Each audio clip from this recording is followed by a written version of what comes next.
बचपन से पोसी पाली तन मन लगाई के। बचपन से पोसी पाली तन मन लगाई के। आज मेरी प्यारी बेटी हो गई पराए की।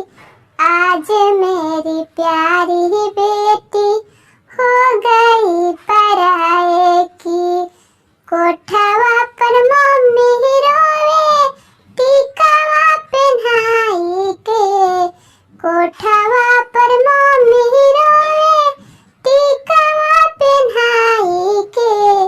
आज मेरी प्यारी बेटी हो गई पराए की। आज मेरी प्यारी बेटी हो गई पराए की। दुआरा पर पापा रोवे डोलिया चढ़ाई के। आज मेरी प्यारी बेटी हो गई पराए की।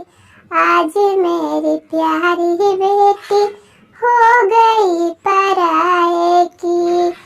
आंगना में भैया रोवे पैरावा के पोछ के। आंगना में भैया रोवे पैरावा के पोछ के। आज मेरी प्यारी